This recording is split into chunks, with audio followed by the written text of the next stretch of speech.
पक्षियों की चहचहाहट और मंदिर की घंटियों की आवाज से पूरा गांव गूंज रहा था। उसी गांव में दो भाई रहते थे, बड़ा भाई रघुवीर और छोटा भाई मोहन। रघुवीर शांत स्वभाव का, मेहनती और अपने छोटे भाई से बहुत प्यार करने वाला इंसान था। मोहन भी अपने बड़े भाई को पिता समान मानता था। गांव में लोग उनकी मिसाल दिया करते थे। हमेशा साथ में बैठते लोग आपस में कहते थे, अगर भाईचारा देखना है तो रघुवीर और मोहन को देखो। हाँ भाई, बहुत प्यार और सम्मान है उनके बीच एक दूसरे के लिए। उनकी पत्नियां भी उसी घर में रहती थी। बड़ी बहू कमला कामकाज में तेज थी, लेकिन उसके मन में एक कमी थी। उसे दूसरों को देखकर जलन होती थी। दूसरी ओर छोटी बहू गौरी सरल, दयालु और संतोषी स्वभाव की थी। वह घर के बुजुर्गों का सम्मान करती और हर किसी की मदद के लिए तैयार रहती। सुबह के समय हमेशा की तरह ही रघुवीर और मोहन सुबह सुबह खेतों में काम करने के लिए निकल गए। घर पर कमला और गौरी अपने अपने कामों में व्यस्त थीं। तभी पड़ोस की एक औरत किसी काम से उनके घर आई थी। गौरी बहू, जरा एक लोटा पानी पिला दो बेटी। अभी लाई काकी। गौरी तुरंत घड़े से ठंडा पानी लेकर आ गई। पानी पीते हुए पड़ोसन मुस्कुराकर बोली, गौरी बहू, तुम्हारा स्वभाव बहुत अच्छा है। भगवान सबको तुम्हारे जैसी समझदार बहू दे। अरे काकी, आप भी ना, मैं तो बस अपना फर्ज निभाती हूँ। देखा, यही तो तुम्हारी सबसे बड़ी खूबी है। इतना अच्छा स्वभाव होने के बाद भी तुम में कभी घमंड नहीं हुआ। थोड़ी दूरी पर खड़ी कमला ये सब सुन रही थी। मैं भी तो इस घर के लिए दिन रात मेहनत करती हूँ। सुबह सबसे पहले उठती हूँ, घर संभालती हूँ, हर काम करती हूँ। फिर भी किसी ने आज तक मेरी तारीफ नहीं की। सबको बस गौरी ही दिखाई देती है, जैसे इस घर में मेरी कोई अहमियत ही नहीं है। शाम को रघुवीर और मोहन खेतों से वापस लौट आए। हमेशा की तरह दोनों भाई साथ बैठे और दिन भर की बातें करने लगे। चारों ने साथ में बैठकर रात का खाना खाया। सब हंसी खुशी खाना खा रहे थे, लेकिन आज कमला असामान्य रूप से शांत थी। रात को जब सब अपने अपने कमरों में चले गए, तब रघुवीर ने पूछा, क्या बात है कमला, आज तुम बहुत चुप हो? मैं बहुत दिनों से एक बात देख रही हूँ। कौन सी बात? इस घर में हमारी मेहनत की कोई कदर नहीं है। आप सुबह से शाम तक खेतों में मेहनत करते हैं, लेकिन लोग तारीफ मोहन और गौरी की करते नहीं थकते। कमला, तुम बेवजह सोच रही हो। मोहन मेरा छोटा भाई है, उसका सम्मान मेरा सम्मान है। मैं किसी से जलती नहीं हूं, लेकिन मुझे मेरा हक चाहिए। मैं भी इस घर की बहू हूं, मुझे भी सम्मान चाहिए। रघुवीर ने समझाते हुए कहा, ऐसी छोटी छोटी बातों को दिल से मत लगाया करो। आप मेरी बात को समझ नहीं रहे हैं। मैं बहुत समय से सब देख रही हूं। आज नहीं तो कल ये बात हमारे रिश्तों के बीच दूरियां ले आएगी। रघुवीर चुप हो गया।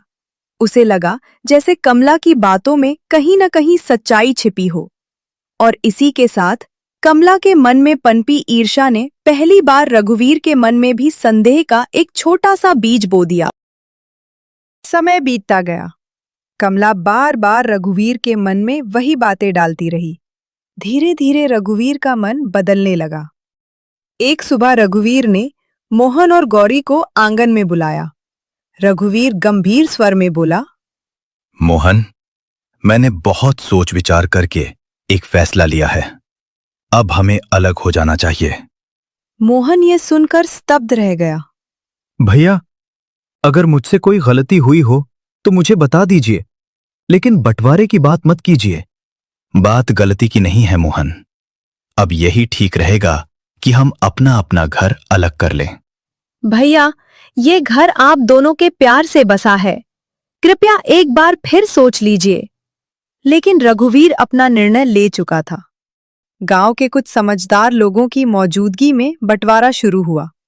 कमला ने आगे बढ़कर कहा, बड़ा घर और सामने वाले उपजाऊ खेत हमारे हिस्से में आएंगे। आखिर बड़े भैया ने ही सबसे ज्यादा जिम्मेदारियां निभाई हैं। और मोहन, तुम्हें गांव के किनारे वाली पुरानी झोपड़ी मिल जाएगी, साथ में कुछ पुराने बर्तन और खेती के औजार। ये सुनकर मोहन और गौरी के चेहरे उतर गए। उन्हें इस फैसले से बहुत दुख हुआ। गौरी ने एक बार मोहन की ओर देखा, मानो पूछ रही हो कि क्या ये न्याय है, लेकिन मोहन ने धीरे से अपना सिर झुका लिया। बड़े भाई के सम्मान के कारण वह उनके सामने कुछ नहीं बोला। कुछ देर बाद उसने शांत स्वर में कहा, भैया, मुझे हिस्से से शिकायत नहीं है। आप बड़े हैं, आपका फैसला मेरे लिए हमेशा सम्मान के योग्य रहेगा। लेकिन रघुवीर ने कुछ नहीं कहा। कमला के चेहरे पर संतोष दिखाई दे रहा था। उसने मन ही मन सोचा, अब आखिरकार हमें हमारा हक मिल गया। मोहन ने अपने हिस्से का सामान उठाया। गौरी ने बिना कोई शिकायत किए उसका साथ दिया। घर से बाहर निकलते समय मोहन ने आखिरी बार उस घर को देखा, जहां उसने अपने बड़े भाई के साथ बचपन से लेकर आज तक अनगिनत यादें बिताई थीं। उसकी आंखें नम हो गईं, लेकिन उसने अपने आंसू पोंछ लिए। चलिए जी, शायद भगवान ने हमारे लिए कुछ और ही सोच रखा हो। जिसके पास मेहनत और सच्चाई हो, वो कभी सच में गरीब नहीं होता, गौरी। दोनों अपने सामान के साथ गांव के किनारे बनी उस पुरानी झोपड़ी की ओर चल पड़े। कमला को यह एहसास भी नहीं था कि जिसे वह अपनी सबसे बड़ी जीत समझ रही थी, वही उसके जीवन की सबसे बड़ी भूल बनने वाली थी। बंटवारे के बाद मोहन और गौरी अपने सामान के साथ गांव के किनारे बनी पुरानी झोपड़ी के पास पहुंचे। झोपड़ी की हालत बहुत खराब थी।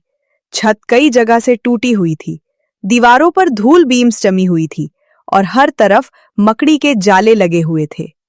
कुछ क्षणों तक दोनों चुपचाप उस झोपड़ी को देखते रहे। मुझे माफ कर देना गौरी, मैं तुम्हें इससे बेहतर घर नहीं दे सका। आप ऐसा क्यों कह रहे हैं? मेरे लिए घर की कीमत उसकी दीवारों से नहीं, उसमें रहने वाले लोगों से होती है। और अगर आप मेरे साथ हैं, तो मुझे किसी चीज की चिंता नहीं। हम साथ में कुछ ना कुछ कर लेंगे। गौरी, तुम हर मुश्किल में मेरा हौसला बढ़ा देती हो। मुश्किल समय हमेशा नहीं रहता, मेहनत करने वालों के दिन भी बदलते हैं। दोनों ने मिलकर झोपड़ी की सफाई शुरू कर दी। मोहन दरवाजे ठीक करने लगा और गौरी अंदर की सफाई करने लगी। धीरे धीरे झोपड़ी रहने लायक दिखने लगी। शाम होने लगी थी। सारा दिन काम करने के बाद दोनों झोपड़ी के बाहर बैठ गए। देखिए, सुबह जब हम यहाँ आए थे तो यह जगह कितनी वीरान लग रही थी। अब ऐसा लग रहा है जैसे यह सचमुच हमारा घर हो। हाँ गौरी, अभी बहुत काम बाकी है। छत भी कई जगह से टूटी हुई है और फर्श भी कमजोर लग रहा है। कोई बात नहीं, धीरे धीरे सब ठीक हो जाएगा। हाँ, कल सुबह सबसे पहले मैं इस झोपड़ी की अच्छी तरह मरम्मत करूंगा। छत भी ठीक करूंगा और फर्श भी। फिर देखना, ये झोपड़ी किसी घर से कम नहीं लगेगी। मुझे आप पर पूरा भरोसा है। इतना कहकर वो दोनों अंदर चले गए। अगली सुबह सूरज निकलते ही मोहन उठ गया। गौरी और मोहन नाश्ता करने लगे। नाश्ते में सिर्फ अचार के साथ रोटियां थीं। नाश्ता खत्म होने के बाद वो बैठ गए। गौरी, आज इस झोपड़ी की मरम्मत पूरी कर दूंगा। फिर देखना, ये भी किसी अच्छे घर से कम नहीं लगेगी। मैं भी आपकी मदद करती हूँ। दोनों मिलकर काम करेंगे तो जल्दी हो जाएगा। दोनों पूरी मेहनत से झोपड़ी ठीक करने लगे। मोहन ने पहले टूटी हुई छत ठीक की, फिर दीवारों की दरारें भर दी। अब केवल फर्श की मरम्मत बाकी थी। मोहन ने फावड़ा उठाया और फर्श खोदना शुरू किया। अचानक ठक, फावड़ा किसी कठोर चीज से टकराया। मोहन रुक गया। अरे, यहां नीचे क्या हो सकता है? गौरी भी उसके पास आ गई। शायद कोई बड़ा पत्थर होगा। कुछ ही देर में मिट्टी के नीचे से पुराना घड़ा कर निकला। दोनों एक दूसरे की ओर आश्चर्य से देखने लगे। झोपड़ी के नीचे घड़ा? ढक्कन खुलते ही दोनों की आंखें आश्चर्य से फैल गईं। कुछ क्षणों तक दोनों कुछ बोल ही नहीं पाए। इतना सारा सोना। नहीं गौरी, बिना जाने हम इस धन को अपना नहीं मान सकते। हो सकता है ये किसी और की अमानत हो। इतने में मोहन की नजर घड़े के अंदर रखे एक पुराने कपड़े में लिपटे कागज पर पड़ी। लगता है इसमें कुछ लिखा है। मोहन ने धीरे धीरे पत्र पढ़ना शुरू किया। मेरे प्यारे बेटों, अगर ये पत्र तुम्हारे हाथों में है तो समझ लो कि भगवान ने मेरी आखिरी इच्छा पूरी कर दी है।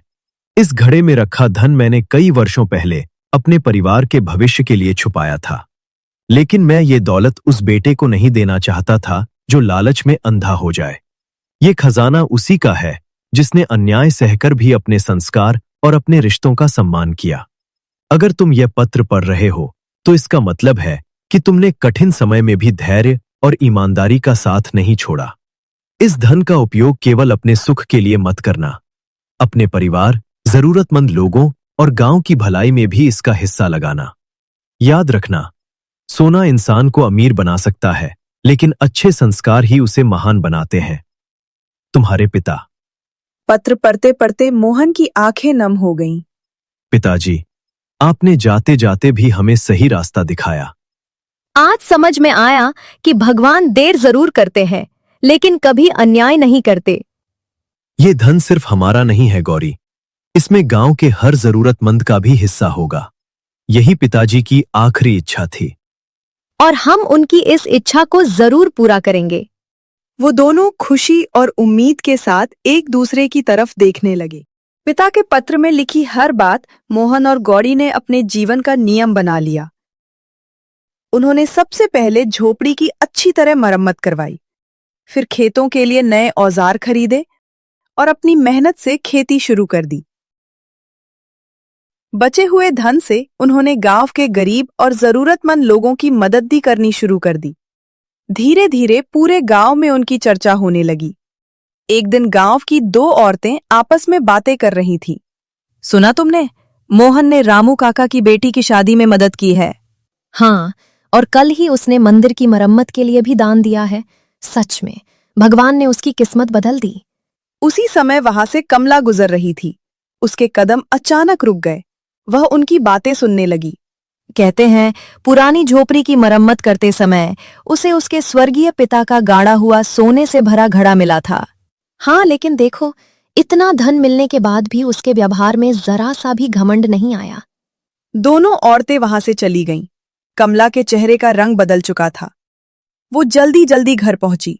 रघुवीर आंगन में बैठा था।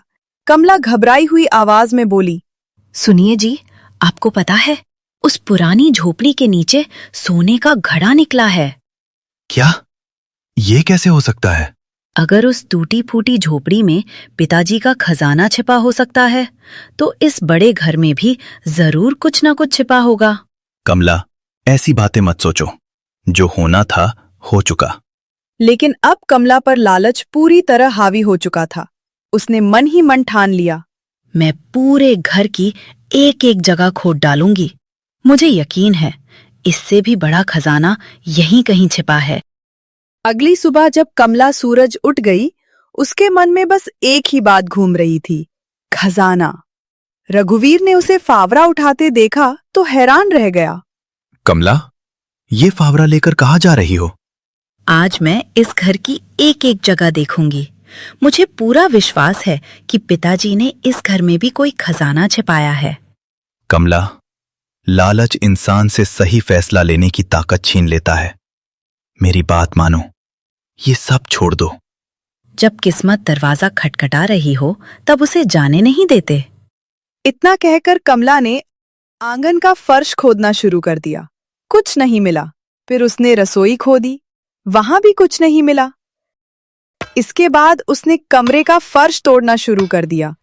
पूरा घर बिखरने लगा। अचानक फावड़ा किसी कठोर चीज से टकराया। कमला की आंखों में चमक आ गई।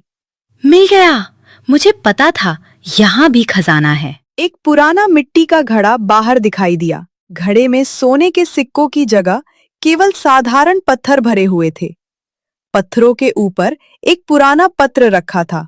उसमें लिखा था, मेरे बच्चों, यदि तुम यह घड़ा लालच में आकर खोद रहे हो तो समझ लो कि तुमने धन की कीमत तो समझी, लेकिन रिश्तों की नहीं। जिसने प्रेम और विश्वास को छोड़कर दौलत को चुना, उसके हाथ हमेशा पत्थर ही आएंगे। याद रखना, सोना घर को अमीर बना सकता है, लेकिन प्रेम ही परिवार को समृद्ध बनाता है। अगर तुम यह पत्र पढ़ रहे हो तो अभी भी समय है। अपने रिश्तों को वापस जोड़ लो। तुम्हारे पिता। पत्र पढ़ते पढ़ते कमला की आंखों से आंसू बहने लगे। उसने चारों ओर देखा। जिस खजाने की तलाश में उसने पूरा घर खोद डाला था, वही घर अब बिखर चुका था। रघुवीर चुपचाप यह सब देख रहा था। उसने धीमे स्वर में कहा, कमला, मैंने तुम्हें रोका था, लेकिन लालच ने हमसे हमारा अपना परिवार छीन लिया। मुझसे बहुत बड़ी गलती हो गई। मैंने धन के लालच में अपना ही घर उजाड़ दिया। उसके बाद कमला और रघुवीर गौरी और मोहन के घर गए। मोहन, गौरी, मुझे माफ कर दो। मेरी वजह से ये परिवार टूट गया। भाभी, गलती से बड़ा इंसान का पश्चाताप होता है। अगर मन से अपनी भूल स्वीकार कर ली जाए तो रिश्ते फिर से जुड़ सकते हैं। मुझे माफ कर दो छोटे। मैंने अपने ही भाई पर भरोसा नहीं किया। भैया, हमारे पिताजी ने हमें दौलत नहीं, एक दूसरे का साथ विरासत में दिया था। आइए, अब कभी इस परिवार को टूटने नहीं देंगे। चारों की आंखों में आंसू थे, लेकिन इस बार ये आंसू दुख के नहीं, रिश्तों के फिर से जुड़ने की खुशी के थे। उस दिन सभी को समझ आ गया कि दुनिया का सबसे बड़ा खजाना सोना नहीं, परिवार का प्रेम, विश्वास और एकता है।